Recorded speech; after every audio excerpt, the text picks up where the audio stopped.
antes do programa começar, você estava colocando que às vezes as pessoas acabam reclamando de determinados processos públicos ou, puxa, esse prefeito não está tão bom, e as pessoas não tomam a atitude de se colocar e falar, não, então eu vou fazer também.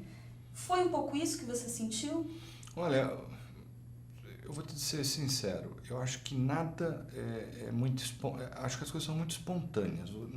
Você não planeja situações dessas. Puxa, você vai para o setor público, puxa, você tem uma carreira boa no setor privado, está consolidado, você vai para um setor público.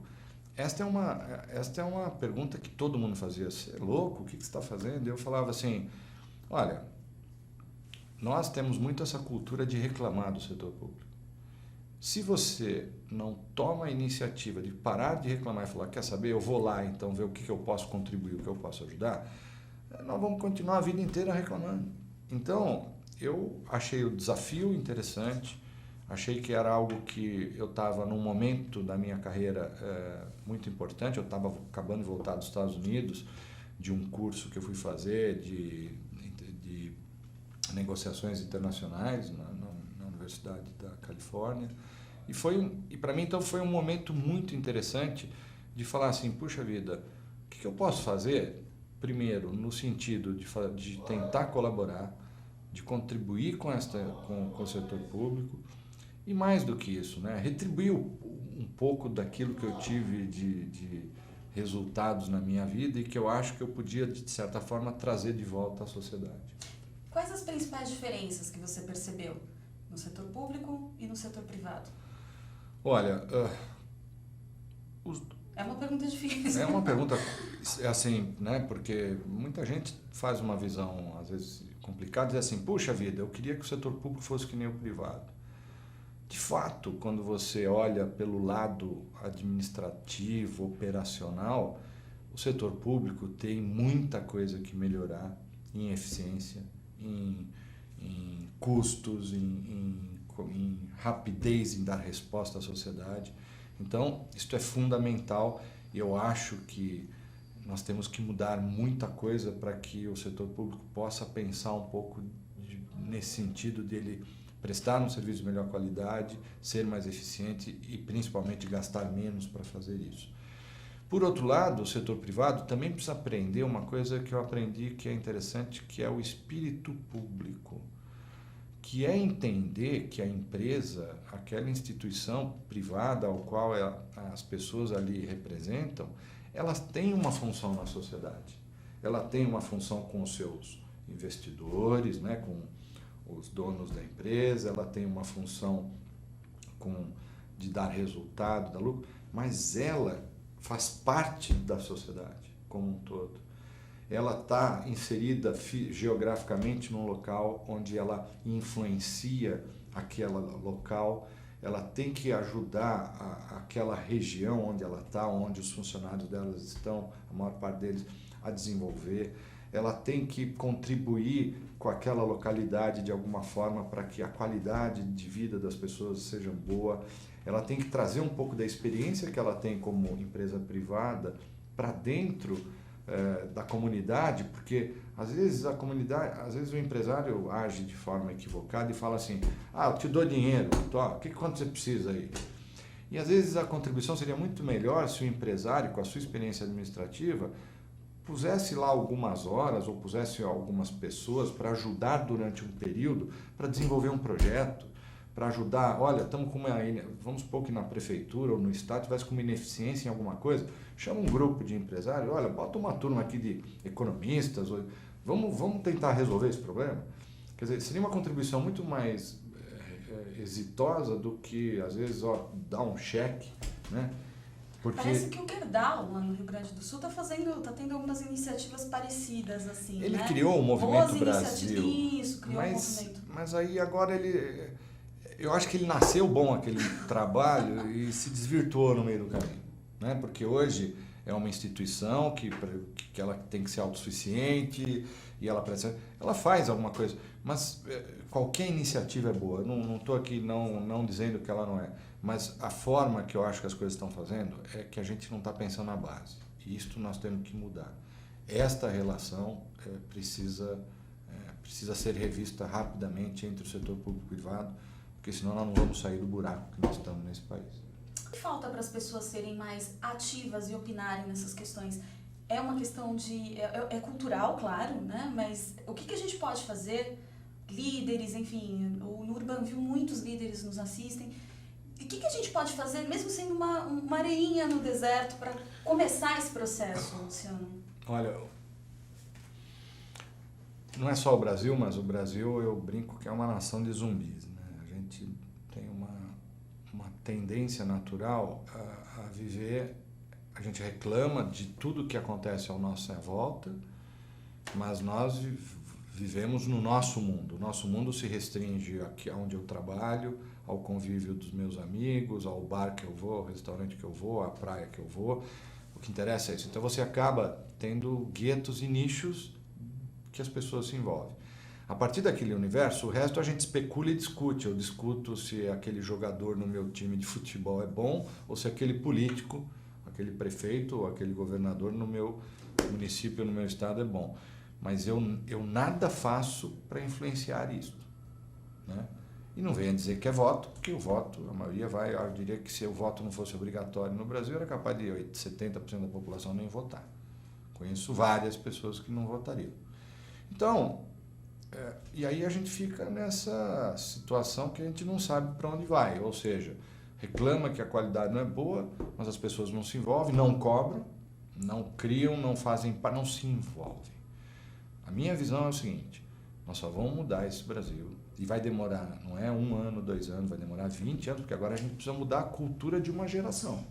Então eu preciso começar a ensinar as pessoas que nascem hoje que elas têm que se envolver, sim, com a questão política e com a questão desses nossos representantes, de alguma forma, seja direta, seja, sei lá, se é se filiando a um partido, se é indo nas reuniões, se é indo, se é se candidatando, ou se é cobrando através de outros instrumentos e formas. Mas não dá para ser alienado mais, porque a culpa de tudo que está acontecendo não é da Petrobras, não é da Dilma, não é de ninguém. É nossa, que deixamos esses caras falarem e fazerem o que querem em nosso nome. Sem dúvida. Ou então, até complementando, criando iniciativas interessantes. Aqui no Urban View a gente tem entrevistado, inclusive, falando sobre hortas urbanas, quer dizer, tomar o espaço público para si. Isso é importantíssimo, não é? Semana passada mesmo... Evita invasão e outras coisas, e outros problemas e que trazem. Eu acho que são, às vezes, pequenas coisas. As pessoas acham que tudo nasce grande. Não, nada nasce. Uma ideia nasce assim. Aqui numa conversa, nós dois, pode surgir uma grande ideia, e aí mais alguém ouviu, aí vira 3, 4, quando você vai ver, são 1.000, 2.000, 3 pessoas falando, vamos fazer isso. É assim que as coisas acontecem. Eu tenho um dado interessante aqui da Invest São Paulo, que diz o seguinte: São Paulo é responsável por 86% do total investido em ciência, tecnologia e inovação no Brasil. De acordo com a Fundação de Amparo à Pesquisa do Estado de São Paulo, que é a FAPESP, o setor de pesquisa e desenvolvimento paulista é impulsionado por empresas que em 2010 investiram cerca de 12 bilhões em atividades internas de pesquisa e desenvolvimento. Luciano, São Paulo pode ser encarado como um benchmark? Você estava comentando antes do programa que esses investimentos se dão por conta dessas empresas serem multinacionais e terem essa cultura do investimento em pesquisa e desenvolvimento, estarem instaladas aqui no Brasil. É isso? O estado de São Paulo se diferencia, obviamente, né? O estado número 1 do país. Você tem as melhores, ou você tem boas universidades da maior parte dos setores da academia, você tem os institutos de pesquisa, você tem a maior parte dos headquarters das empresas aqui, e aí normalmente nesses headquarters é onde estão os centros de P&D. Então, você já tem uma certa lógica natural, uma ambiência para que essa relação ocorra. Mas normalmente, se você for identificar, eu diria que a maior parte delas são empresas multinacionais. Por quê? Porque nos seus países de origem, isso é a coisa mais natural, ele fazer um acordo com uma universidade ou um instituto de pesquisa para desenvolver um projeto.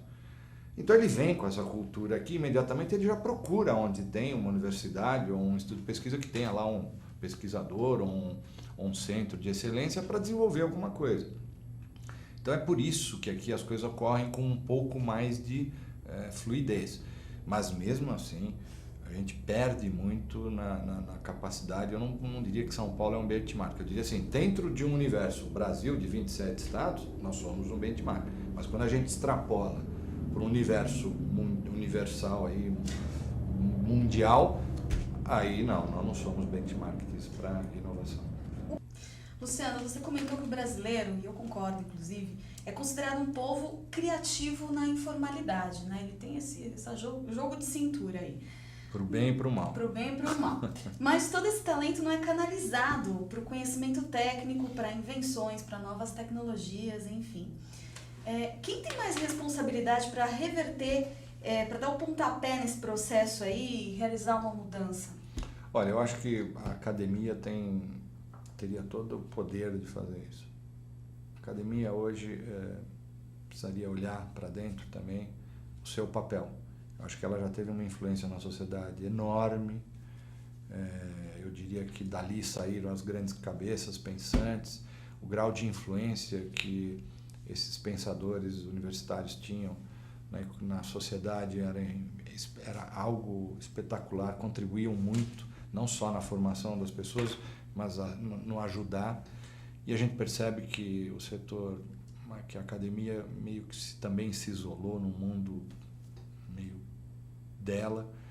E ela, por exemplo, se eu falar de inovação, se eu falar, e você olhar, por exemplo, numa carreira de um professor universitário, você vai ver que para ele evoluir na carreira, ele tem que ter o que consta, um dos fatores que constam para ele evoluir na carreira dele é publicações científicas.